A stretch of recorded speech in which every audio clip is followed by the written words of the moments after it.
Good morning. Good morning. What's happening, family? Welcome to the show. It is Michelle Bryant here, WNOV, 860 AM, 106.5 FM. You are listening to Say Something Real. And got a lot of feedback on the turtle question yesterday. Really? I got an official petition sent to me against Jermaine's questions. I'm just Somebody got to ask these questions. And I'm telling y'all right now, I didn't bring my cell phone this morning. You know how you walk out the house and you like, I forgot something, but you like look around and you like, no, I'm good. But you know, first mind, I forgot something. Mhm. So I got ready to try to hit my grandson up this morning before he, go wreak havoc at his school. And I was like, man, I don't have my cell phone. So the car like, no cell phone is detected. Well, okay, then thank you. So don't send me protest messages asking if I could put the petition online. But I heard y'all. I heard y'all requests. Good morning, Mr. Rideout. How are you this morning, sir? Well, petition aside. When you run for office, What? people sign up. So, When you run for office. Okay. Not sure. That means what you go ahead. Sometimes you just got to accept what goes on, Okay. That's almost like a man with no legs that kick you in the butt. You deserve it. All right. Let me just move past you. Hey, Clark. Who you with? How you doing this morning? I'm doing so well. I'm just saying. Hey, bro. Yeah, we done left you. We have left. I'm doing so well. Jermaine has been put out of the building. Clark, Yes. you and Depot got a little shindig y'all doing tomorrow. Yeah, we got a mix and mingle tomorrow. What is the mix and mingle about? What's going on? Basically, I guess we mingling with the people that listen to WNOV, everybody come on down. So A mix I'm just playing music. So. Wait, so you mean I can come and ask my questions? No. Ooh, I got questions to ask the people. Well, yeah, come on down so they can see who you are. Come on down and ask the questions. That's not what that's about. Someone asked the question. That's not what that's about. That's Wednesday. My days be off. Is that the only thing that be off? And my life. Well, Michelle. Yes, sir. Well, how you doing this morning? Look again. at you. 2 days in a row. That's Clark. right. Bruh. Clark. No, You ain't gonna get nothing for Christmas. no, man. I don't know. You ain't getting nothing extra. We all gonna get the same. She asked us how we do. We all gonna get the same thing. The points is racking, Jermaine. I just want you to I understand. see, but that's all right. I'm gonna do something. I'm gonna bring you a Polish. He looking good on the Secret Santa or gift. He looking good, bro. Thank you for asking, Clark. Right, I am actually doing. I'm doing okay. That's I'm doing. Oh, what? I'm doing okay. What? Because, and I apologize, but I was looking for this one story that was on Black Enterprise that I wanted to hit this morning, but another one popped up in my feed. Former NFL player reportedly asked ChatGPT for help after allegedly killing girlfriend. Oh, I saw that. What could you be asking ChatGPT? How to hide the body or like how to, people are crazy. So ChatGPT, most listeners know what it is, but it's an AI program that you can ask anything and it will generate answers for you. So yeah, we're not going to start there, but oh my God, people so ridiculous, man. Okay, that's too much. All right, a number of things this morning. I want to make sure that I hit. First of all, to the young ones, the babies on their way to school, since what you say? You go. Since I remember my little conversation, which felt more like a little check-in. But anyway, good morning. Hopefully, you all are getting ready for a day of amazing learning, taking advantage of the education that other folks could not get for a variety of reasons. And that as you are sitting in your classroom, you are trying to figure out how brilliant and amazing is my life going to be. And then once you know, I have an idea, then you understand, like I said yesterday, every move you make it in the classroom, in front of your teachers, in the hallways, with your friends, it's going to help decide how great life is going to be for you. Look at me. Did you say, look at me? I'm just saying. Look at how I turned out. Oh, I mean, you know, I mean, but here's the thing now, because we all know the class clown who still did their work, Yeah. still got that GPA right. Uh-huh. So I'm just saying, and then if your folks aren't talking to y'all about this at home, it's getting a little tight out here. Oh, my. Folks losing jobs. I just talked about this man and artificial intelligence, and you're gonna have to make sure that your skills is colder than everybody else's. Yeah. That starts from the first day you step into your classroom. I talked to a couple of teachers. We have been in the midst of parent teacher conferences, and it is awful that so many teachers are saying, I had two parents. I had Right. three parents, depending on the schools that they're at. I know when my son went to school, he went to high performing schools. The kids were doing well. So parent teacher conference used to be like the meetup, because you would see all your, like, oh yeah, catching up with the parents.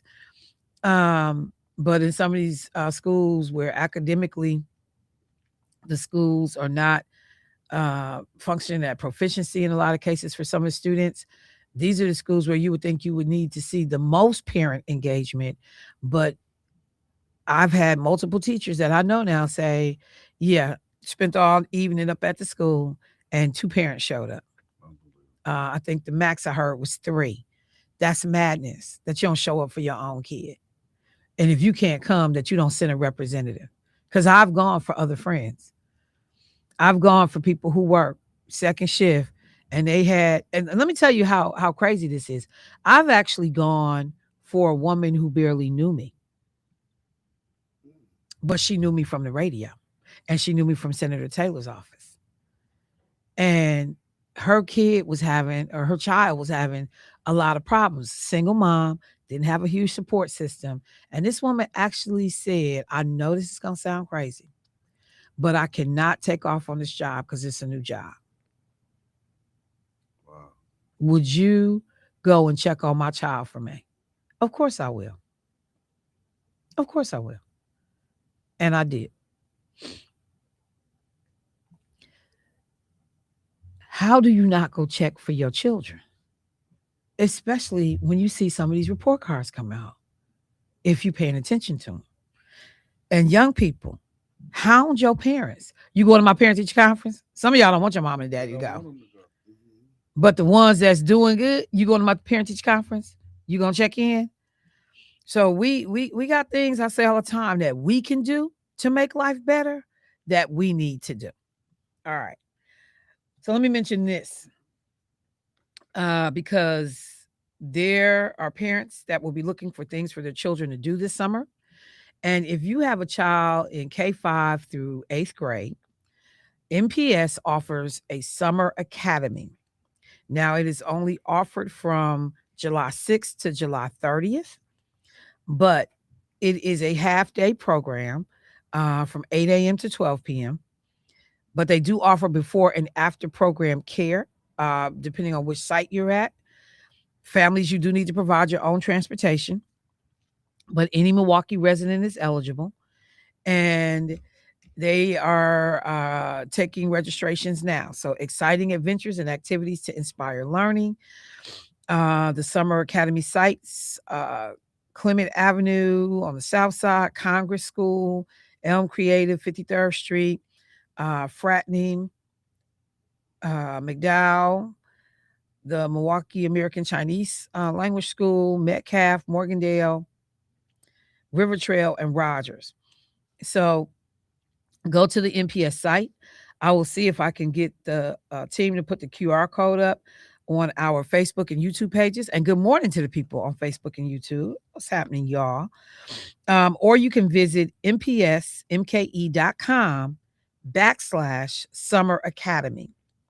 mpsmke.com/Summer Academy. This is a program that fills up quickly. They offer music, arts, reading, field trips, specialty classes, literacy, skill building, math, and science. Take advantage of this program and make sure that your children get every opportunity. I want to remind people that tonight is the last public listening session that's listed for Milwaukee County. Remember, we had the county exec in talking about the future state project and that they were going to be looking at ways to make sure they are being as efficient, saving taxpayers money, eliminating disparities in the way services are provided, and advancing equity. So during the state listening sessions, they are asking the public to come in to help them get, feedback, recommendations on how county departments and offices can better serve our residents now and in the future. So the last meeting is tonight from 5:30 to 7, and it is over at Thrive on King, 2153 MLK Drive. So if you did not get a chance to attend any sessions, but you want to weigh in, you interact with the county, we all interact with the county, whether we realize it or appreciate it or not. You can go and do that tonight and weigh in. All right. So I have a kind of a question. Yesterday, Jermaine, and I think Kwaku, Dr. Kwaku talked about on his show, the brother that ends up shooting and killing this couple that had talked to him about turning down the music because they had young children trying to get some sleep. And the way he responds is to snap out and shoot these people multiple times. And you shot a woman and killed a woman who was clearly visibly pregnant. Like, what kind of person, what kind of mental state do you have to be in to do that? And then I was looking at the story from Milwaukee German Immersion School, since I was talking about schools this morning. And this guy, Josiah Glenn, has to go pick up his younger sibling from school. School pickup is supposed to be by 4:00. Dude shows up at 4:25. The people at the front door, ask him, who is he? Because they're not familiar with him. And who are you there for? And he just tries to walk past the people at the front door. After he told him, he said he was there to pick up his brother, but he wouldn't identify himself. And he made his way past the school employee and went on into the school. These people are asking for your identity, who you are, just because you got the name of a kid that go to that school. It does not mean you're perhaps supposed to be picking that child up. So he walks, big boys through the building, go get the kid, and he leaves with his brother. As he's leaving, the principal runs behind him and says, hey, hold on. We don't know who you are picking up this child. This dude turns around and he is in the principal's face, talking crazy and strong. The principal got another employee with them. The principal tells that employee, call the police. Dude punches the principal in the face. This happened back in November. Punched the principal. And when I've read the stories, I can't figure out if the principal was male or female. I still haven't been able to figure that part out. But punched the principal in the face. So he got charged on January 26th, and a warrant was issued for his arrest that day. So I'm first of all trying to figure out, like, well, hold on. How you get hit somebody in their face in November You don't get charged until almost the end of January. So, like, could they not find him? Because his kid go to the school. You know who picked you up. You know your brother's name. You know where your brother's stay. So that's just me. That's just me being janky. I didn't understand how you punch somebody in their whole face and you don't get charged and arrested until 2 months later. But that's just me. And so now he is due in court today. I would love to be in the courtroom so you can explain why you punched somebody in their face, man. Who trying to protect and make sure your little brother was safe. So I went on Facebook to look up Josiah Glenn and see if I could see who it was. I only saw brothers. I did not see anybody else. So I don't know if this is him, but I only saw brothers.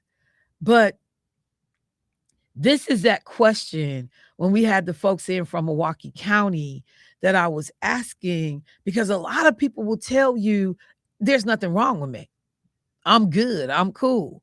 But you react in this way, punching somebody in the face who has not done anything to you. Like, it's something wrong.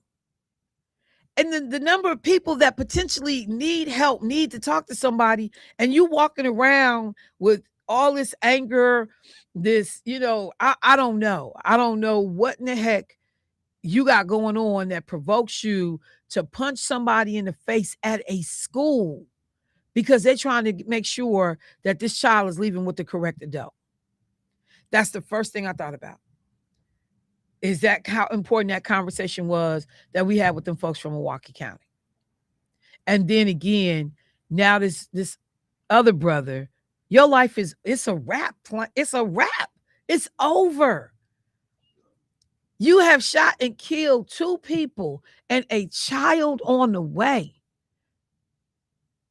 because somebody asked you to turn down your music. So it clearly was more going on there. Like, y'all, the number of people that's walking around here that don't know they sick. You want to say something? Yeah, I think that was a pride issue. That was a pride issue. But you can be sick in terms of pride. Yeah.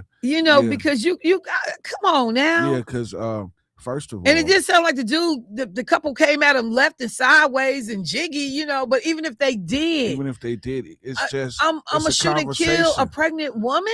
It's a conversation, and from what, it's a conversation because they said that he spent the block and came back around. Right. And once he spent the block and came back around, that's when he started shooting.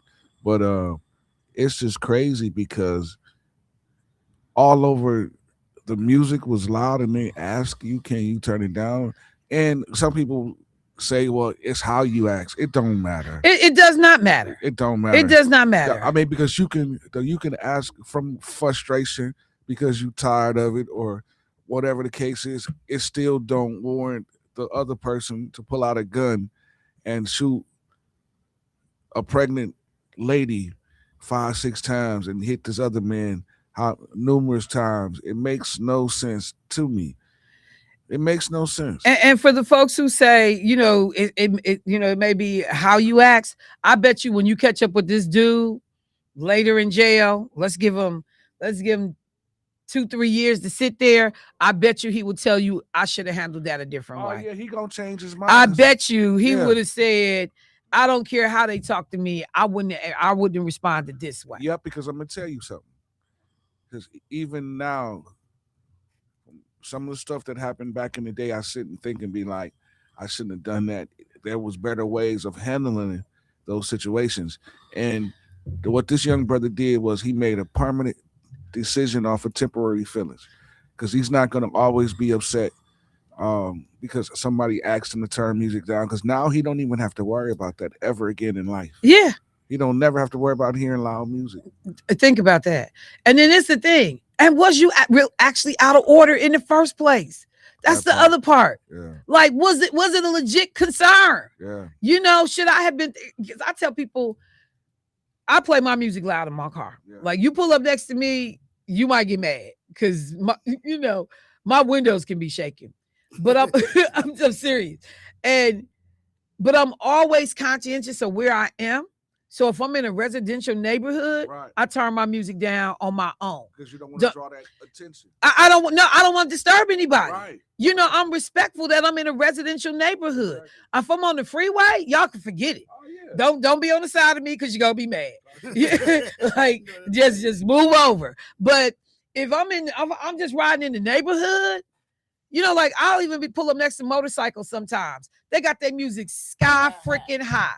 And I'm like, player, why your music gotta be this loud? Like the whole world does not have to know your bike plays music. And you this is madness. Like you overshadowing everything everybody else got going on in their own vehicles. Like it's madness to me. You outside, dog. We know. We see you. We see you. So I just again getting people to think about their mental health and if I'm good and if I'm tense, if I'm overreacting, if I'm snapping out about stuff that probably shouldn't, you know, rise to that level of anger and frustration. How do I better control myself and my feelings? Because you got people getting ready to go to jail now over nonsense. For the rest of his life. It's a wrap, fam. You about to be making 14 cents an hour if you lucky enough to get a prison slavery job. And for what? Listen, and the young man that did this horrible crime, he was 27 years old. 27 years old. Okay, so he hasn't really even experienced life at its fullest, and he would never be able to experience it at its fullest because now you got 3 bodies on your name that will give you life in prison. You're gonna get life. And I mean, and also, Forever. you know, once you get into that situation, hopefully the sobering effect of, man, I just kill these people. For nothing. Like at some point, that also has to register. Yeah. I have taken human lives, including a child that, you know, a child that was being brought to term, or you know, this woman is pregnant, however you 7 choose to months. talk about it. 7 months. But like at some point too, that has to get to you too. Yeah. Man, I killed some people about some music. Man, Nobody hit me, nobody swung on me, I wasn't threatened, my life wasn't in jeopardy or danger. I rolled back around and came back and got these people. that on top of him doing what he did, Call us, here I come. is really gonna mess him up because he had time to think. Oh When yeah, he it's pulled like off, premeditated at this point. he had time to think. I guess. Because you came back. You came After the back. police had came and After tried to police defuse came it. and diffuse it. Then they pull off. You spin the block and come back and do the dummy. Yeah, I don't know who you was trying to prove. and that like you one was of the tough things to. one of the cousins was saying, like it was overkill. Yeah. This is literally the what way he shot, said. Yeah. It was overkill the way he did my little cousin. Yes. It was horrible. I heard it was like 15 bullets or something like that. Yeah, Yeah, like shot him like 15 times. so Yeah, I want to know the mind of this person. yeah, I mean, but you know, I don't. you 27, fam. His life was done. And this the other thing, and callers, I'm gonna try and get one caller in, then I gotta take a break. But this the other thing, like you don't value your own life. At all. I'm not going to jail At all. for nonsense. I ain't gonna tell you I ain't never gonna go. Especially for no music. But if I ain't go, gonna you better it's believe for something. Atlas' name was tied to it. Yeah. My son's name was tied to it. Yeah. You better believe some mess like that went on. What about if I was tired? No, now. He told us what about if I I was felt tied some to kind it. of way. Let me go to the phone line. Hey, caller, what's happening? Hello. Yes, good morning. Good morning. The first thing I want to say is we got a lot of stuff going on, but let's not put this on no sickness. Thank you. Yeah. Thank you. Because even a dog know when it pisses in the wrong place. Yeah. We have this generation of niggerism that's going on, and for some reason they don't want to give it back. So I think those people need to move to Fond du Lac or move up to Warsaw. And your politicians ain't gonna really speak on niggerism because that's if they speak on it, then that means you're gonna have to find pride and substance about yourself, which means that's gonna make their job harder because now you're gonna ask more of them. But we should not put this on a sickness. This is a bad batch. No, I mean, Yes, I gotta push back. I think that some people just do stuff that's out of pocket and that's wrong. but you think But it's on but sickness? but because sickness is on a spectrum, Al. Everything Well, is why do not just you schizophrenic, you bipolar, you didn't take your medication and you off the. You can be mentally sick in the way okay, but you what? approach things. I mean, it's on, and I'm not the mental health expert, so we need people in here who can talk about this with the degree of competency. But you got to be a sick individual to look at a woman who's pregnant and shoot her in her head or in her face. You But got why to. would? It's something wrong with you. That's evil. But my thing is, but these same people know how to. They know how to act right when the white man come around, so they ain't too sick. Yeah. But I'm gonna just say this: I don't know because I don't know all the situations they've been in. I I don't just know. think it's I a don't. bad I batch. don't know. What'd you I think say? it's. I think it's a bad batch, and a lot of people don't want to underhear it. Some of you mothers and fathers that raised this. Yeah, This good. came. Go ahead, That man. came from them, and those people need to move. We don't care where they go. We don't care if they eat. We don't care how they live. They need to move because it's affecting us. It's Well, affecting our I want to be neighborhood. clear. I don't want to send no drama into nobody else's neighborhood. The We same way don't I care. want We don't nobody care sending as drama long into as they take the mine. drama and go. No, They I'm just just got to saying take. though, you got to be conscientious of that because I just think about like when they did the whole sex offender things and you can't live within the radius of a school, you can't live But here. So Michelle, they kept you moving people around and people end up getting people dumped into their neighborhood. So I and don't that's want to why do that we. to nobody else. I understand that, but that's why we should have Stony Island from Third and Burleigh all the way down to Third and Locust. Okay, because we worried about where they're gonna go. We don't care where they go. We just want them to get the f out. That's it. Well, I would just prefer that people get that whatever they need to stop being ignorant. That's what I Well, would see, prefer. I understand, but we don't care about that. So we want grandmama to be able to drive her '92 Grand Marquis. We want grandpa to be able to jump in his conversion van and go get his little 6-pack and his crackling. We can't do that with this generation. We don't care where they go through. We don't care where Why they I checks gotta go. be a 92 Grand Marquise? Well, grandma always had a '90s or a Crown Victoria. We just want those people to go. We just want them to go. We don't care where they go. All right, Just get out. Al. I got you. And then we'll have cleaner gas stations. We'll have cleaner neighborhoods. We won't have people yelling and screaming at 3, 4 o'clock in the morning. They can go right on down to Fond du Lac. We want them to go. We don't care where they go. We don't care about their kids. We don't care about their sickness. We just want them to go.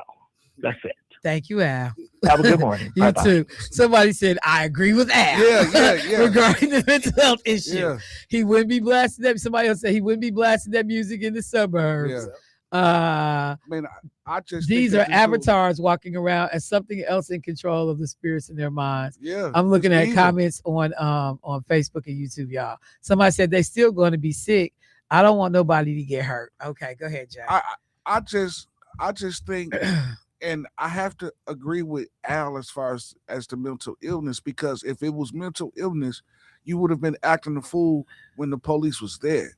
So you had some type of common sense to act right to cause the police to leave. And when they left, it's when Came you back. decided that you Come wanted to back. make that choice. So that's a person that just made a terrible choice off of temporary feelings. He felt some kind of way. Don't know if he felt like whatever dude was talking crazy to him in front of his girl. We don't know. But however, that was a decision that was made off of how he felt. And so let me tell you, normally I'm right there. But the one thing, as I've been trying to like kind of think through some of this stuff on my own, is that yes, I can at times control my behavior. I can do things that don't come off the cuff, right away is out of control. Excuse me. But I think that a person that is in possession of their faculties and their emotions and their maturity and all of those things, that I don't care what the situation is, I'm never going to that. The fact that I got it in me to go to that, to me, means that there's something wrong. You're not evil. But so is evil a sickness? No, evil is not a sickness. Okay. No, evil is not a sickness. If because again, when you got evil in you, you make terrible choices. So again, if I'm thinking evil, everything that's evil is gonna pop in my mind. Robbing a bank, robbing you, doing. I'm not sick because I'm robbing you. I'm just making a bad choice. So let me just say this. The discussion that we're having right now is actually one that has been a long-standing debate in the medical industry for years. And many experts, though, define evil as conscious behavior, distinguishing it from involuntary, which I think would, people would talk about the sickness of it all. But I just want to just say that in terms of a diagnosis, evil is not recognized Right. as a mental health diagnosis on this scale, the DSM-5. Intent. Evil often involves deliberate, malicious intent, a lack of conscience. So maybe that's where I need to be landed. Whereas harm caused by mental illness is sometimes unintentional. Um, the debate questions whether individuals with conditions like psychopathic, that's psychopathic, I can't even get that out, are born that way, biological, if they act on urges. But so yeah, I just wanted people to understand too that the conversation we're having right now is actually debated in medical circles. Wow. Let me take a break. Call us if you can hang through the break. You'll be first up. Uh, but I just know we got to figure out something because people are dying literally under senseless circumstances, and people are going to jail and their life just ruined and over for senseless reasons. We'll be right back, y'all.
All right, family, welcome back to the show. So, just taking a few moments this morning to just talk about, I'm looking at Facebook posts.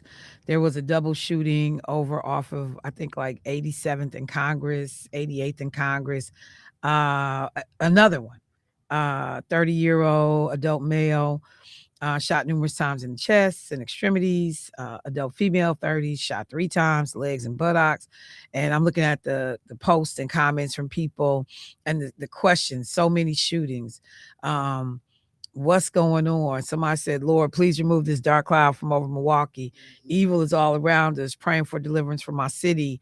Other people. Our city can do better. OMG, pray for the city. Let me go to the phone line and get what's on your mind. Hey, caller, what's happening? Good morning, Michelle and Team 860. Good On this morning. situation here, I think that we, for some reason, when things happen, we look for an alternative to why it happened to cushion the impact. Some people are just ignorant and evil or whatever. And I'm kind of interested in what this guy was listening to at the time. Did it have him hyped up to shoot that many times? He must have been really hyped up on something or whatever. But it is what it is, and now the consequences. I wish they had a program where someone did go back 2 or 3 years later and find out what this guy's mindset is. And his name probably would change in jail, because now I bet you when somebody say, shut up, do this, do that, he's not going to have that same rage, because there's consequences to the rage. And his name might get changed to a more sentiment name, or whatever. But also, I want to say this too. Remember back in the days, Michelle, when you could get a person could get beat up for stepping on someone's shoe? Oh, yeah. Oh, yeah. Now, was that a mental illness or what? I've seen a guy get beat up so bad for stepping on this guy's shoe. When they got through beating him, he had knots on his head big as a golf ball, and he was confused. He didn't know which was east, west, north, or south was. These are and then another thing was popular too. When knocking a person down, when they got up, they kicked them in the rear end. Yeah. So is that a mental thing, or was that a style or something? So I think a lot of it comes from parenting, the environment that you hang in, because people used to think when somebody disrespected you, you had to get violent and aggressive with them, And if you weren't taught different or taught about going to jail and doing time or whatever, you did these things and thinking there was no consequences. But another thing interesting I just heard on your news report, after this guy did this, he stayed there. Now that made me like, what was he on his mind? Usually people do that and they run. He waited for the police to come back.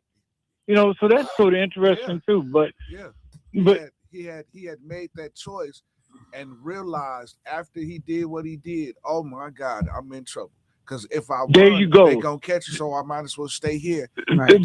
There you go. So, that's the same thought I had.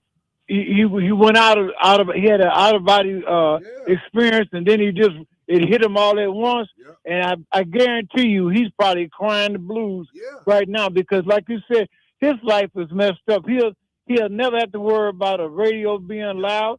And I bet you when somebody tell him something in the jail, and they're gonna be disrespectful, they're gonna test him and this, that, and not only that, these people that he did harm to probably got friends that's up in jail. Yeah. So there's a lot of consequences to you. And just to add one more thing, I could never understand, and this makes me very angry, why people want to hurt you for something that is so stupid. People will go out and, for instance, your brother try to rob me or try to kill me.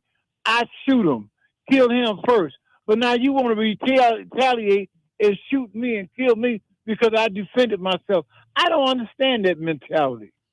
That you want to hurt me because I try to protect myself or hurt my family and talk all this crazy stuff.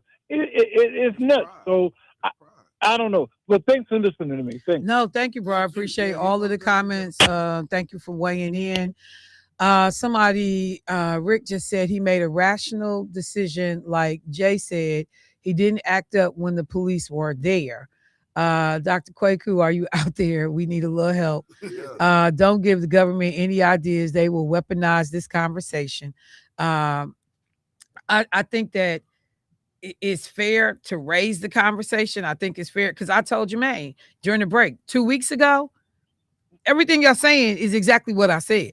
You know, trying to figure out what's happening. I think because the conversation becomes what is happening and what can we do to minimize some of the stuff that we see going on in the community right now. I hate that every time the weather warms up, everybody starts to associate, you know, what did I say all the time on my show. So summertime in the white community is hot fun in the summertime. You know, you beaching, you jogging, you doing all your stuff. But people say hot in the city, and people start getting like, man, don't be out. They're gonna be shooting. No, These cats is buck wild. And it's just like, what do we do to deal with some of this? And some of this is not new, to the caller's point. Cassie, we went through the phase with, you know, you got killed over a pair of gym shoes. You got killed over such and such and such. So we got ebbs and flows of violence and things that happen that are out of pocket. But we have to continue talking about how do we deal with it. I think the stuff like, I know Quab and I got a book release coming out. I think on the 14th. I was supposed to get him in on the show today. And, but you know, talking to people about, while everything is not a mental health illness, if we're going to go full spectrum and make a diagnosis, but certain things are, how do I respond? You know, how do I deal with conflict? How do I deal with social pressure? Like, what do I do? When people said it was a sign of disrespect. So because you disrespected me as a man, now I got to respond. You know, women, as a sign of disrespect, I got to respond. See, but Shell, callers, I'm coming. This is the thing. The streets would drill it in you to demand respect. So if you're operating in the streets, the number one thing is to get respect. And what drives the street is money, power, and respect. But as I always talk about, you know, because if you listen to me, I'm huge on respect. Right. And I say, people treat you how you let them treat you. Right. So I believe in respect. But how I go about obtaining that respect is the difference, you know, and it's that thing that I think people got to think about, because you can try to force people to respect you. You know, you can conduct yourself in a way that's respectful. So, because I've diffused drama, right, because of the way I chose to come at you. See, but check this out. This just happened a couple days ago. A former football player was working security. You can actually look this up. He was working security. A fight broke out. He tried to break up the fight. He ended up getting stabbed. He died. Now, he had nothing to do with the fight. However, the person or the people that was fighting, you not thinking rational at that time. So you just all over the place. Your mindset is, I want to see blood. And I know that type of feeling because I used to be that type of dude. So I'm speaking from experience. It's almost like when you go, you go. So you black out, you do the dummy. When you done, you realize, man, I shouldn't have did that. But you can't take back what you did. But the other part of that too, just pushing my narrative for a second, that temporary break could be mental health. That temporary, because like what people say, that's why they had that whole series called Snapped. Yeah. You know, because you have a momentary lapse and it's gone. Yeah. That can be mental health. And I'm not saying you got to be, in a constant state of illness or sickness, but can you have a break with reality for a minute? Because even though I'm into it with this person, I know this cat that done stepped in between us. I see he got security on his shirt. I know this dude ain't here to hurt me. No, but I kill him anyway. No, but you're not thinking that. That's why I say, can you have a momentary mental health break when you snap out and you now see somebody who you know is not a threat to you, and you stab and kill this person? But this is the thing, that when you in the moment of rage, everybody is subject to it. But that's my point, though. That's my point. That means you're not thinking rationally at that point. But again, that is true because just I'm using me. It was a point in time in my life that when I used to jap out and black out and I would go. And after it was done, you walking away, then you start thinking like, man, I shouldn't have did him like that. Like the why we beat him up like that. Right. Jeez. No, seriously. I hear So you. it's I like, hear you. I mean, you start thinking about like I shouldn't have done that.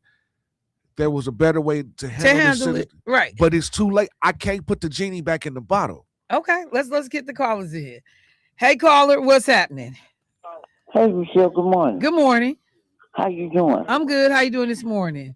I'm doing great. So listen, let me say something to you. Let somebody come up in there and you ain't got my boy, you ain't holding my boy down, you gonna have a problem.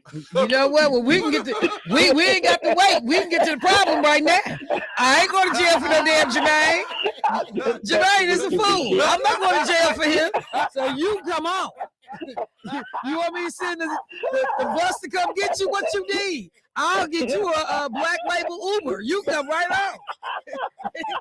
So, damn Jermaine. Come on, Cletus.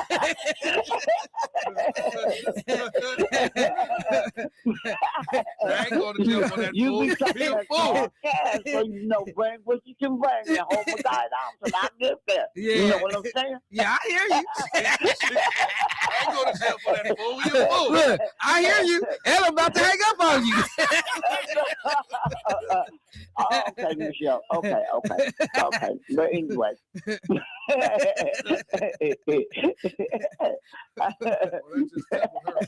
Yes, you can't stop laughing. That just tickled her. Angela, come on, man. Damn. So, Michelle, listen, let me say something to you, because like when I go outside, I got certain pieces that I will wear, because I don't know what they may be like with some people's mind, because I don't want to be stuck up, because I got certain things that I have to put on a certain day, because depending on how the day look to me, I got to put this on so I can be safe. You know what I'm saying? But No, yeah, I that's be valid. skeptical when I go outside because the condition that I be in someday, I have to watch my own self. Because I know back in the day, I snap off and I wouldn't even think. Yeah. That's what winded me up in prison because I didn't think. Got you. I didn't think. And they said, well, hey, here you go. And we finna do this, sit you down. And, I was grateful that I got sat down because it helped me a lot. It changed my way of thinking as of today. Well, I no longer have that mentality to go out there and do harm to nobody for no reason. Because I have to have a reason today now to do something to somebody. Just because I think I'm big and bad and I want to put hands on somebody because they walk past me and didn't speak. No, it ain't like that no more. Ever. Because I got a neighbor that gets out here at 6 o'clock in the morning and blasts his music. Me and him got to understand it. Because I got up one morning and say, look, man, I got to go to work. You need to cut that and stop all that. And he's respecting me now. He don't do that no more. Because I went and talked to him nicely. I asked him, I said, could you stop playing that music loud right by my bedroom window? And he don't do it no more. That's all it took. Me and him didn't have to argue. We didn't have to get crazy with one another. I asked him nicely, and I'm still alive, thank God. Because he could have did something, did the goofy too. All right. Thank you, Angela. I appreciate that realistic conversation. But I want to be clear. Yeah, boy, he on his own. He on his own. We got another caller. Let's get them in. Hey, caller, what's happening? Hey, good morning, Michelle. Good morning to people in the studio. Good morning. Hey, one important element that I didn't hear in regards to this discussion is the abuse of using drugs. I think a lot of critical gun violence and a lot of other things that happen in our community is possibly because of drug use. Thank you. All right, thank you. No, that's a valid aspect of the conversation to include. Yeah, it is a aspect that you can look in the angle that you can look from. But from my experience, it wasn't drugs. I'm gonna tell you exactly what it was, and I have this argument sometimes with, Keith, that it's your atmosphere and it's the people that you surround yourself with, and it's the stuff that you allow yourself to see and hear. Because again, my issue wasn't drugs, it was certain music I was listening to, and my thing was Tupac, and this was me. It was Tupac and that song "Me and My Girlfriend" I played every day, and that song was pretty much talking about him riding around with his gun every day. He had his gun with him, and he had his gun on his lap. And I'm listening to this music. I'm listening. I'm riding. I'm listening to the beat. All I need in this world is sin. Oh man! So now I got my pistol, and I'm riding every day. And now, listening to the music, I'm looking at people that's pulling up on me. If you pull up on me wrong, I'm looking at you like, and it's that certain energy that you giving off. So, man, listening to Cash Money and No Limit and Tupac and Scarface and all of this music that I'm listening to every day is But the fueling one and thing driving about me. that, the one thing about that, and call as I see you, but the one thing about it, when you pull up the lyrics to "Me and My Girlfriend" by Pac, one of the passages in the song, lost in the whirlwind, raised in the whirlwind. Our childhood years recall the tears, heart laced with venom. So smoking sherm, drinking malt liquor, father forgive her. Me and my girlfriend hustling, fell in love with the struggle. But that phrase right there, where childhood years recall the tears, heart laced with venom, because you done became Programmed. just You became programmed. so to that earlier points that some people have raised about environment, what you brought up in, like you started wrong because the people that was responsible for giving you a better situation didn't do that. Yeah, you started wrong. And there was another line because this was a song I sang all the time as well, and I had to go back and look at the lyrics. But there was one other passage. Oh, I will find it. I'll find it. But um, it just is one of those things. One thing builds upon another. Yeah. It's not just that, I just wake up and I'm out here on this and da da da. There have been all these micro moments in life that have brought me to a point where I'm receptive to the ideas that I'm hearing and some of this stuff. It all builds up on one another. I was too immature to understand your ways, inexperienced back in the days, caused so many arguments and strays. Now I realize how to treat you, the secret to keep you being faithful now, because now cheating's lethal. He goes through all the stuff.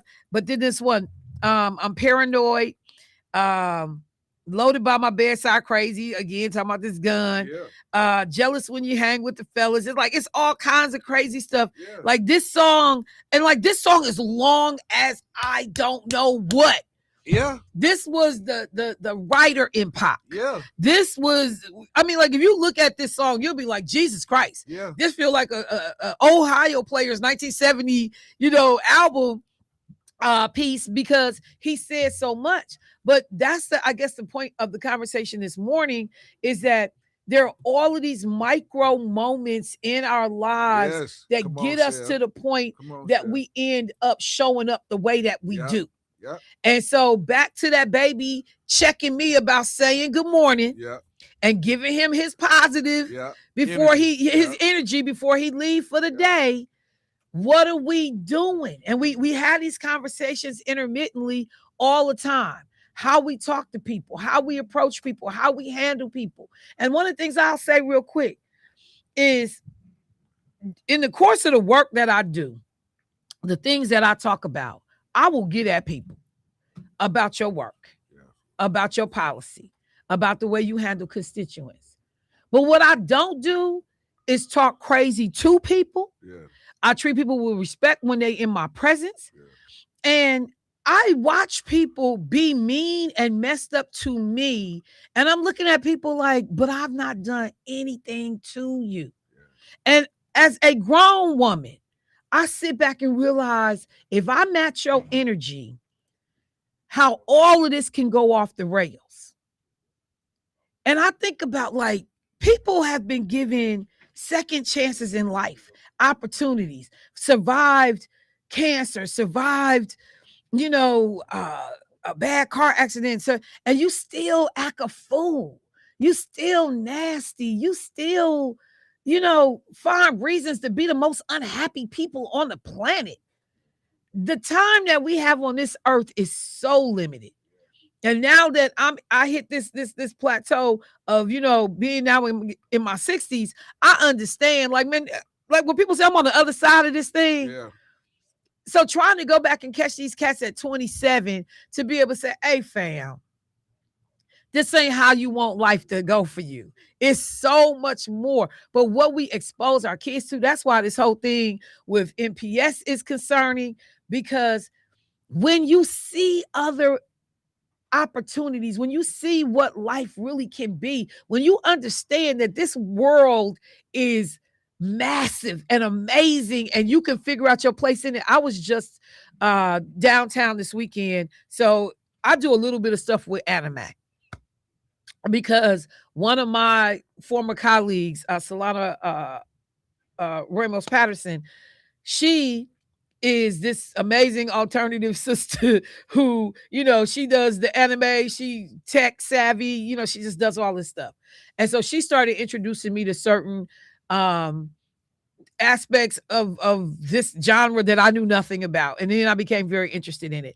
And then I do comic books. And, so then I was talking to a woman doing something else, and she had on these earrings. And I was like, I know that because of anime. And she was like, well, Michelle, there's an anime like event happening this weekend. So I'm downtown. I see all these people, they dressed in all these characters. They just, it's just wow. And it's amazing to me, this energy that's downtown. But I end up reading a story about these young brothers, young black guys who as kids got into anime. And they were determined, now we about to do this. And the one brother goes to Japan to get trained by one of the foremost, leaders in the anime game. And they master it. And they now have opened their own studio and they're doing all this work. But these kids was from the hood. And they decide, because they've been exposed, they see other things, they dream big. Somebody said, if your dreams are not making you uncomfortable, you're not dreaming big enough. Because you got to push yourself outside your comfort zone. And I'm guilty of that. I don't always push myself outside of my comfort zone. I am a strong proponent that if we create options and alternatives early in these people's lives, I say it all the time. I had so much to do when I was growing up. I ain't had time for stupid. I had parents that didn't play stupid either, though. My granddaddy didn't play stupid. My mama did not play stupid. But I was too busy. And then I'm traveling and I'm going to band camp and I'm going, here and I'm going there. And I'm just like I even say this. Me and Keisha getting ready to take a group of kids on the HBCU college tour at the end of this month. There are parents who are just sending their kids because they want their kids to think about which colleges they want to go to and blah, blah, blah. But I'm looking at some of these parents like, you have no idea. And your children may not even have an idea in that moment what they're about to see and be exposed to. They have no idea. Because you're getting ready to get history along the way. You're getting ready to go to 6, 7 cities. You're getting ready to see how other people live. Some of the kids, the first thing they notice is how kids dress differently in different parts of the state. You're getting ready to hear the accents of other folks. We take them to the restaurants, and whether it's fine dining, or whatever is the popular restaurant in that region, you're going to be able to go to New Orleans and say, I had beignets, I had this, I went to Dookie Chases. Like, we spare no expense in making sure these children get exposed. And then these kids, some of them come back later and they like, I never thought about Xavier. And I never thought about what it meant to study this. And then you meeting kids from all over the world. Then they walk on an HBCU campus and they realize like, who's there? So now I come back more determined because some of our kids go as young as the 8th grade. We got one little girl, she came in the 8th grade. Now she didn't go last year. Now she's coming back to go again this year. Because these kids are realizing, like, man, it's options out here for me. And so I'm just saying we got to do a better job of creating the options. Let me go to the phone line. Hey, caller, what's happening? Hello? Yes. Hi, yeah. Hold on, let me get rid of the music in the background. I'm sorry. All right, thank you.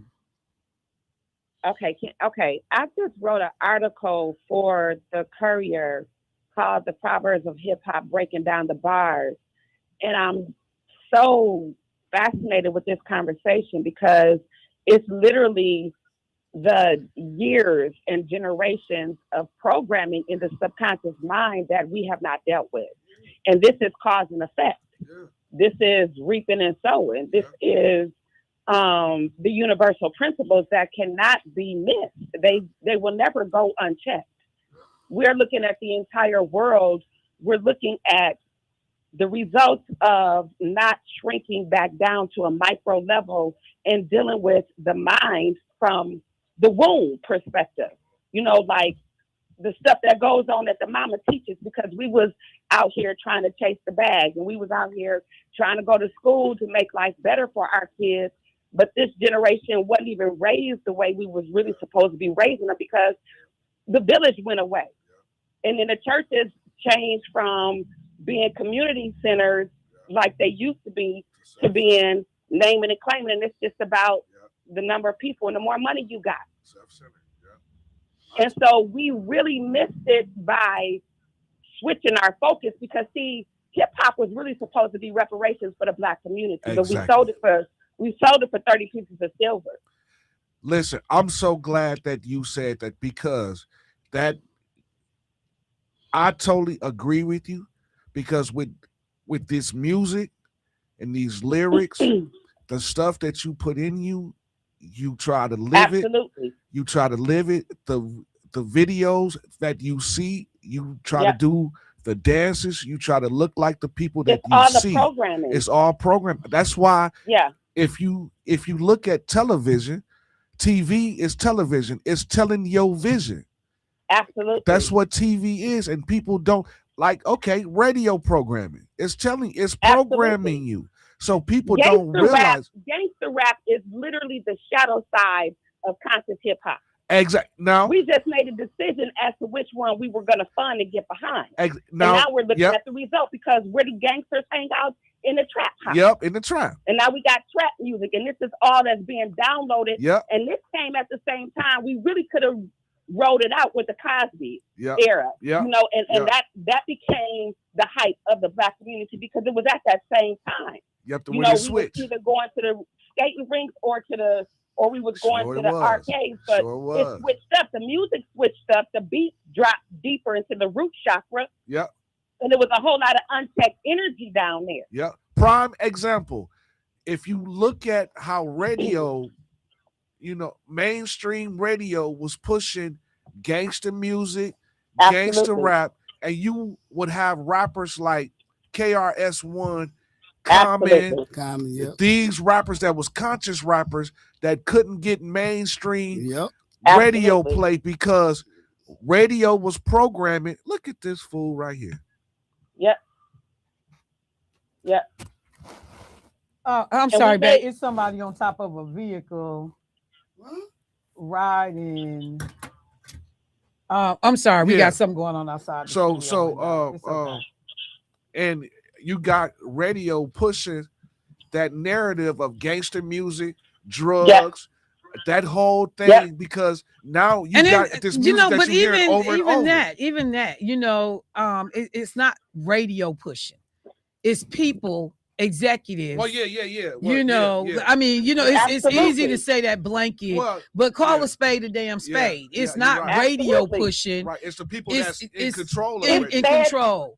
It fed the system. It fed the system. Everybody eats off of the pain of Black America. Yeah, and I eat off your dysfunction. Exactly. If you healed, then I'm putting a whole bunch of people out of work. I'm emptying out Absolutely. prisons, So I tell people all the time, when I used to do social work, like there are people invested in you not getting better. Yeah. Absolutely. Yeah. The whole My system kids is is going to invested college in because I'm that. doing this work with you. Right. Exactly. And if you get better, now I gotta go find something else to do. Yeah. So yes, ma'am. Absolutely. So let me just say, first of all, for folks that don't know this sister that's calling in, I pulled up the article. Lotus J, Marvetta Johnson. I got your article in front of me, sis. I'm actually getting ready to take a look at it right now. Please feel free to call back in, contribute at any time. And it's another one that I just wrote that they just posted too, and it's talking from the perspective of America being a single parent family and getting back to the wisdom of the womb. They ran that one last weekend. Okay, I will look for it Yeah. as well. Thank you so much, sis. you. I appreciate you for Thank getting in.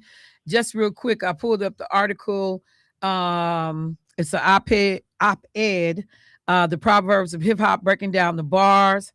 And just quickly, we wasn't supposed to make it past 25, Kanye West. We don't care. In Milwaukee, that line does not sound theoretical. It sounds familiar. In certain zip codes, funerals for young men are not anomalies. They are seasons. In neighborhoods shaped by redlining, freeway cuts, school closures, and the collapse of manufacturing corridors that once sustained working class Black families, expectancy did not shrink overnight. It narrowed over decades. When A.O. Smith, Alice Chalmers, and other industrial anchors declined, more than paychecks disappeared. Structure disappeared. Apprenticeship pipelines disappeared. Predictable futures disappeared.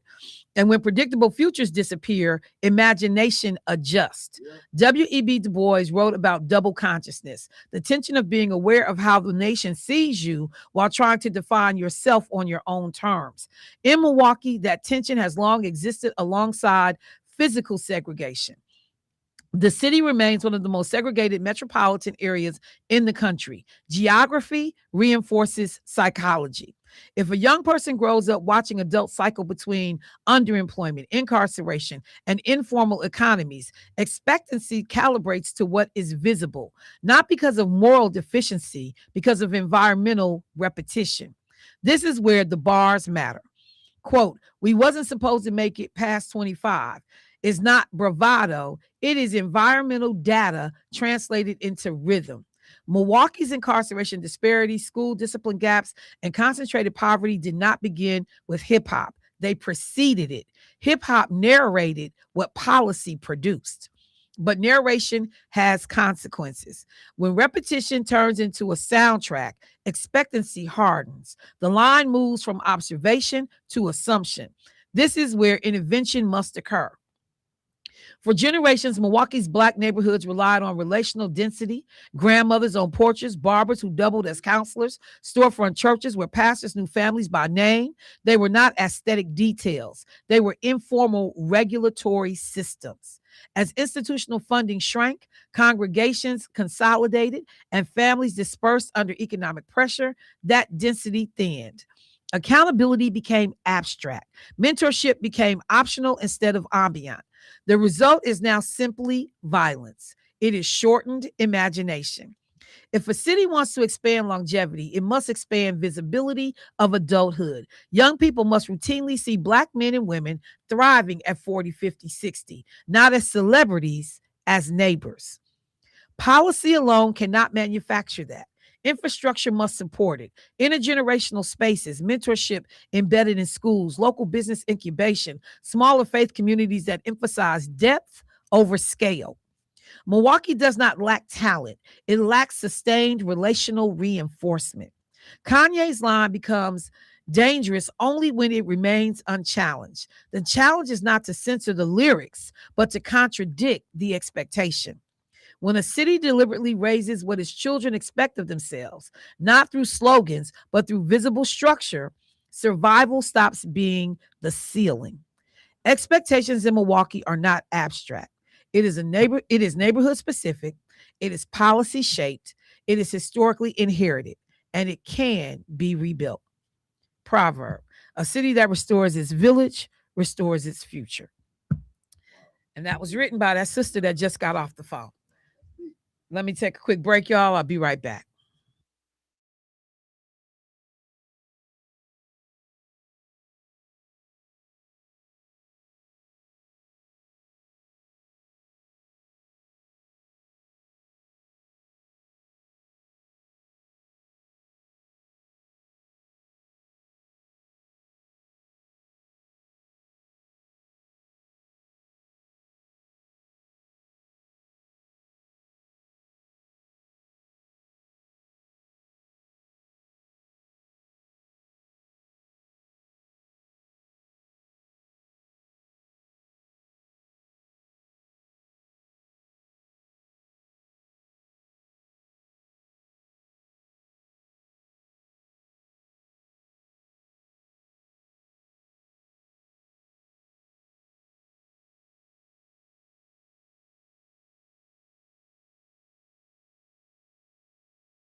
Folks, I'm gonna go straight to the phone line. I did have some topics I wanted to try to hit today. We gonna see. But let me go to the phone line. Hey caller, what's happening? Hey, good morning. Good morning. Good You know, morning. I have a daughter. She's in the ninth grade. She's getting ready to go to CHBC. She's going to North Carolina. This matter of fact, she leaves out this Sunday morning, Okay.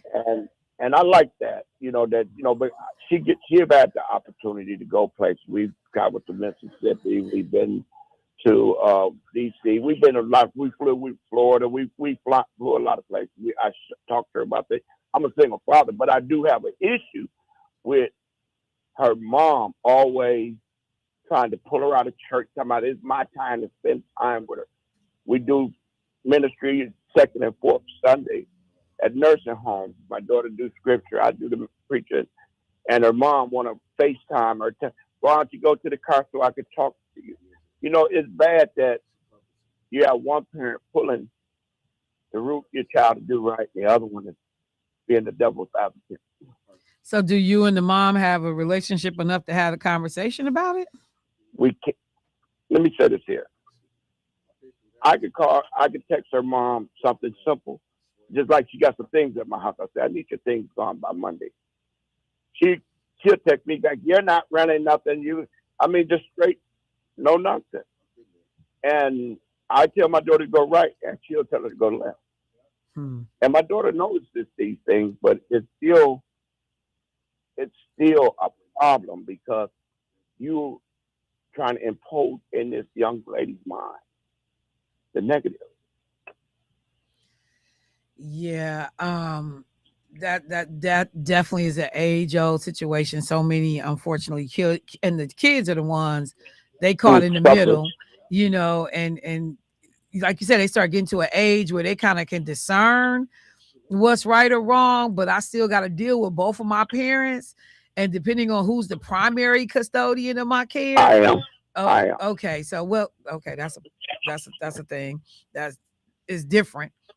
Because then that means more influence necessarily than the occasional visits or the conversations.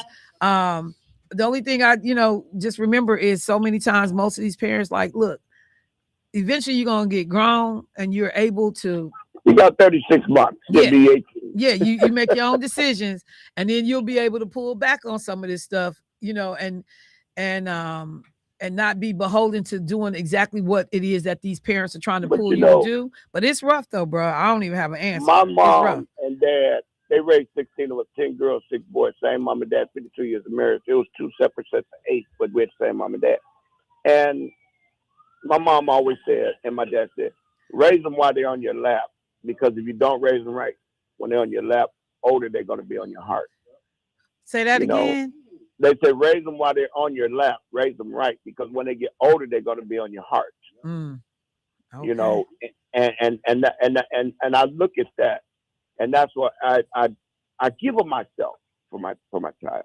Make sure she has the right, aim her the right way. I tell my daughter, I can show you success, but I can't give you success because you wouldn't respect it. You got to learn how to get it for yourself, but I can show it to you, and I can give you the right raising, everything that you need to have, but you got to pick it for yourself. Fair enough. All right, thank you, bro. I appreciate that call. Keep putting the work in. Let me go to the next caller. Hey, caller, we good? All right, y'all. So let me do this. There were some topics that I had outlined, and sometimes they just gotta take the turn that they do. Let me do this. First of all, I got a set of tickets that we need to give away for the legendary Broadway show, The Wiz. If you are interested in trying to win a pair of tickets, please be one of our next callers. Let's go with the third caller. And I will ask you a trivia question. And if you get it right, you get a set of tickets. If you don't, whoever's next online on the phone, we will give them an opportunity to win until we can try to give away a pair of tickets. So if you are interested in The Wiz, go ahead and give us a call. And am I taking a break right now? Let me take a break. And when we come back, we'll get that in. And then I will talk about MPS because people started getting notices and conversations from the district. Hey, If you retiring or you gonna make a move, you need to start doing so by the end of next week, because otherwise we're gonna make a decision for you. We'll be right back.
All right, y'all, welcome back. So I understand we may have a third caller on the line who is trying to get these tickets to go see the Wiz.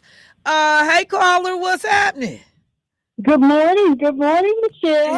Hey, you ready? You ready to win these tickets? I am ready. All right, so I got a question for you. If you got the answer, we got you some tickets.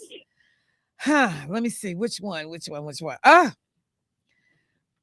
What female artist sang the song Home from The Wiz as a part of...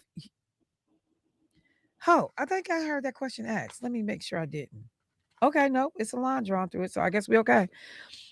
What female artist sang the song Home from The Wiz as part of Houston's Sammy Davis Jr. Awards at the young age of 7, which was cited as a defining moment in her early career? So when she was 7 years old in Houston, Texas, she sang the song Home, and she said it was a defining moment in her career. Do we have any big celebrity stars and singers that's from Houston? Hmm. I'm trying to help you. I hear you. I hear you. I mean, But I believe I want to say Whitney. no, it's No. not Whitney. But I didn't hear you say Whitney. Because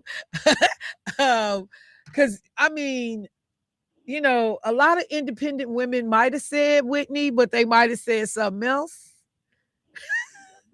Houston? Huh? Whitney Houston? No.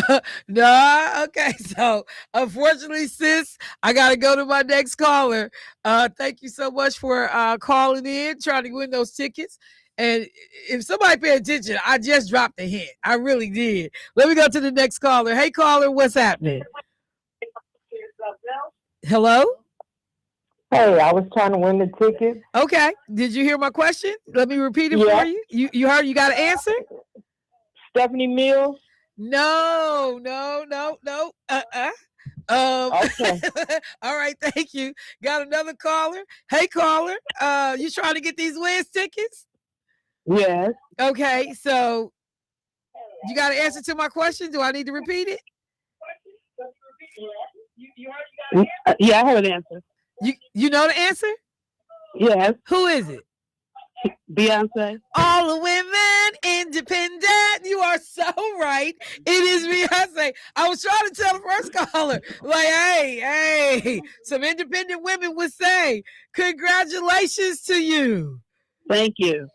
Look, yeah, with a clap back. Look, get on it, Jermaine. Get on it, Jermaine. I can't do my job. Jermaine said, who you taking to the show? Hey, streetcar. Tell him probably one of my sisters. One of them he knows very well. Lori. Okay. Yeah. Wait, who you taking? It may be Auntie Lori. Oh! Okay. I said baby. Okay, you can take Auntie Laura. You can take Auntie Laura. Other than that, you got to take me now. I'm so cold. I'm doing no hand. Yeah. Well, sis, Thank you, Debo. I appreciate what it. station just made you a winner? WNOV 860. All right. Hang on 1 second. Jermaine will get all your information, and we will see you at the show. Thank you, dear. Yes, ma'am. The Steve All Harvey right. born himself. All right, y'all. So in the short amount of time that I have left, and yeah, I just messed up my. Somebody was like, Michelle, you need to get to the politics. A couple of things. Employees of Milwaukee Public Schools, from what I am hearing in the streets, have begun to get notifications from the district saying, hey, we cutting these 260 jobs, and you all that are identified as individuals that are, potentially in the crosshairs, well, not potentially, like your position is being eliminated or we're doing something different. You have until the 13th, which is Friday. I was thinking it was next week, but the 13th to start letting us know if you're going to retire, if you're going to switch and go and do something else and apply for a different job in the district. but this is happening immediately and in real time. So while we were talking about the 260 jobs, of which MPS said, look, it's either 30 or 40 of them were already vacant. So that's not anybody immediately that is going to lose a position. But these other jobs, that other 230, 220, yeah, these people are being impacted right away. This is about that $46 million. They say by getting rid of these positions that they can save about $30 million, which is still 16 million. That I'm trying to figure out how they make up the difference on that. But these categories are broad, and people who have been out of the classroom for quite some time, or either administrators or in different types of roles, these people are being pressed like, hey, either retire or make a decision. Let's know what you want to do. Or some of y'all going back to the classroom. So we will see what happens. I have heard from a number of folks who are impacted. And remember, I told you that vote came down 5-2. The other thing that I wanted to mention was, Lord, the oil situation. Some of us have seen gas go up and down. We've seen ebbs and flows in the last week or so. I know one day, every station I went to, gas was over $3.20 a gallon. Now I've seen it kind of fall back to $2.99. I remember, though, before the Iran war, it was somewhere around $2.49, $2.39, $2.69. I had seen it there. There were some states that reported gas as high as $8 a gallon. And one of the things that I talked about, maybe like within a day or so of the Iran war kicking off, of which this administration, is hedging and fuzzy on whether or not it is in fact a war, depending on who you talk to. Is I talked about the Strait of Hormuz, and that I had identified, I think at the time, that they said about 30% of the nation's oil came through there, but now they're saying probably 20%, 1/5. But either way, when Donald Trump and them thought we just gonna go in big boy, Iran, we gonna, and I think the U.S. was following Israel's lead. It was not, as Donald Trump is trying to offer up, that we were following. He was calling the shots. He wasn't calling the shots. I think that we were following Israel's lead. I do believe what Marco Rubio said. I'm more inclined to believe Marco Rubio than I'm ever inclined to believe Donald Trump, when Rubio said Israel was going to do it anyway. So we had to be a part of it to protect U.S. assets when these people strike back. I believe what Marco Rubio said. So now that narrow 2-mile stretch where all these, tankers roll through to transport this crude oil back and forth, Iran got it on lock. And they have told people, the U.S. is Trump will selling wolf tickets. We'll send the Navy. We'll do this. You may be sending them, but in some cases, you're going to be sending them to their death, because that region, whether they talk about the use of underwater drones, similar to what Ukraine used when they took out this big ship that Russia had, and nobody saw it coming, whether they talk about mines, bombs that's set up in the area, ships have already been attacked and done severe damage to, in terms of other countries that are nearby who thought we was going to try to move some stuff. Like, they not playing with people. You underestimated these people's capability of fight back. You don't know the region as well as you love to say. I'm listening right now as America is talking about whether or not we were responsible for killing 160, school-age children and their teachers. And Trump, I'm listening to him this morning. Well, I'm all for the investigation, and I can live with whatever the results are. That's the point. You live in, and the other people are not. And then, the U.S. probably had outdated information. Well, how outdated could it have been? The school didn't get built overnight. It's always been a school. It wasn't built overnight. So don't tell me you had outdated information like, oh, the information was probably 6 months old or the information was a year old. That school wasn't built a year ago. So I refuse to accept that that's an answer. I applaud the Democrats, all but one, John Fetterman, who said we need answers about our role in killing 160 children and their teachers. We need to understand what we did. And I will say again, if you don't believe that these people's memory will be long, so as Gavin Newsom and the FBI is now reaching out saying, hey, California, Iran may be at y'all because they got drone capabilities that they could attack California in retaliation to the war. And I'm like, well, why California? Why California?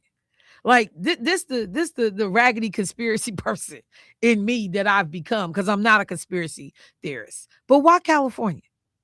But the FBI literally warned the police departments in the last couple of days that Iran could retaliate for American attacks by launching drones because they could hit the West Coast. That's the closest thing to that body of water. That's who we can come after. Gavin Newsom didn't, seem overly concerned, but just said that their Office of Emergency Services was working with the state, local, and federal security officials to protect the community. But this is so much bigger than somebody trying to take out, the parcel of land close to the proximity of this body of water in terms of California. It's so much bigger than this. It's so much bigger than this.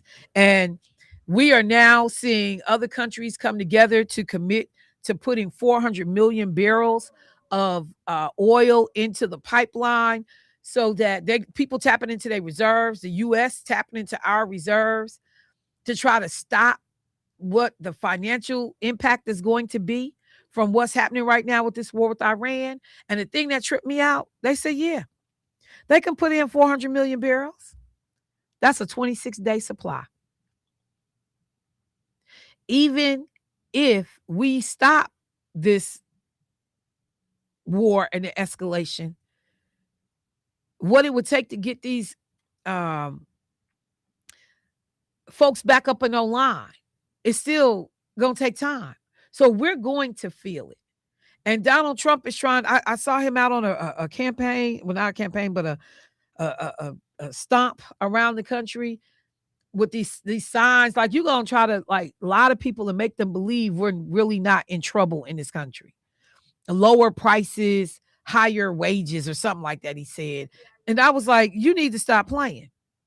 You need to stop playing with these people, because we do not have lower prices and higher wages. We do not have that going on.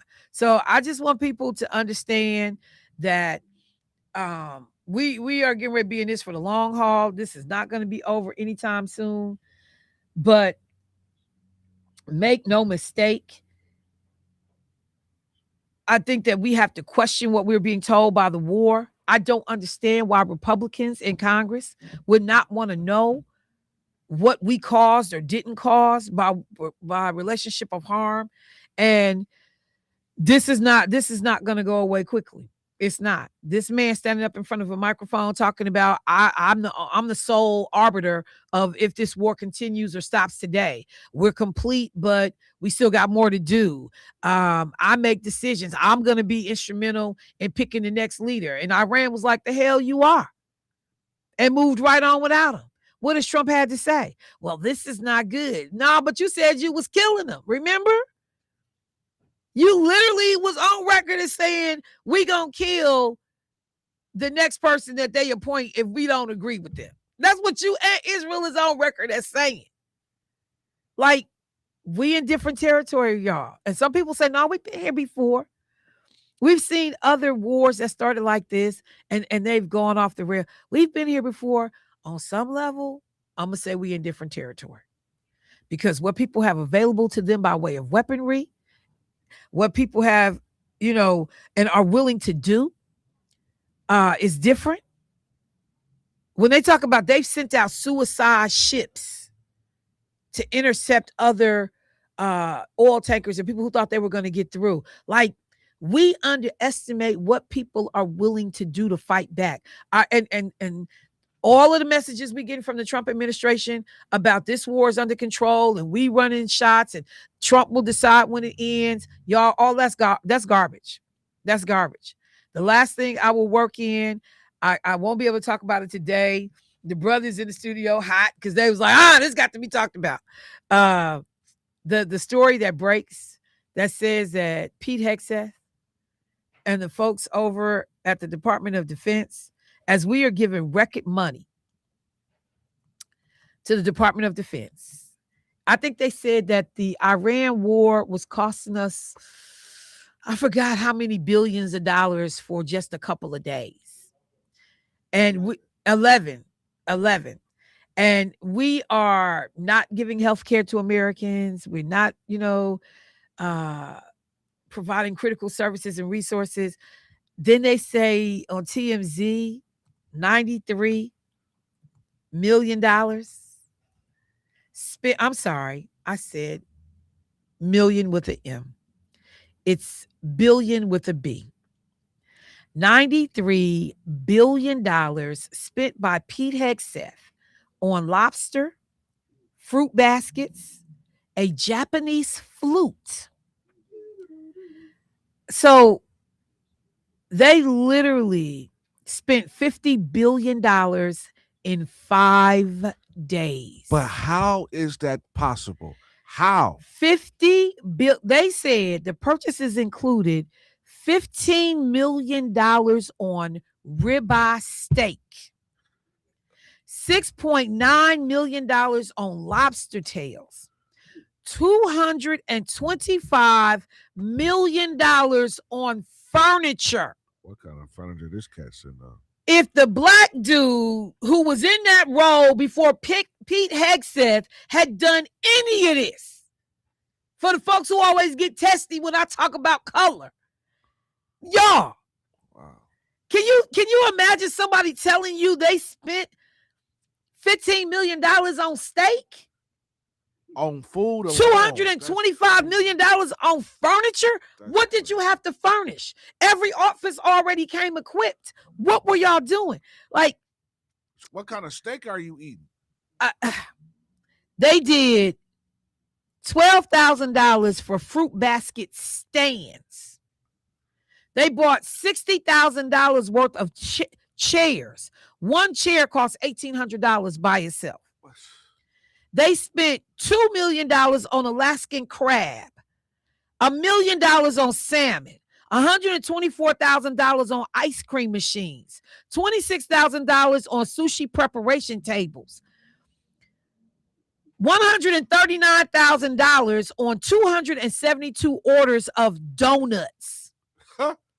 Donuts. They spent $139,000 on donuts. This is a joke, man. This is a joke, man. This is a joke. $98,000 on a Steinway grand piano for an Air Force chief of staff house.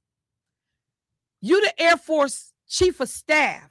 Why did they spend $98,000 to put a piano in your house? $26,000 on a violin, $21,000 on a custom-made flute from a luxury Japanese brand. Footrest at the Pentagon, $111,000. And you taking away folks' SNAP benefits and insurance, and so you want to. But wait, what was Doge saying? Waste, fraud, and abuse. Right there. What did Donald Trump go and all these black women lose their dang jobs working in the federal government? All these agencies are crippled, underfunded, because you got Elon Musk doing waste, fraud, and abuse. And then you hear these people that spent $50 million in 5 days. But that's why they got everybody out of there, so they can't be held accountable. So nobody could be a check and a balance. Exactly. Yeah. But then we gonna go after Minnesota though for fraud. And everybody's screaming, we prosecute these people for daycare fraud.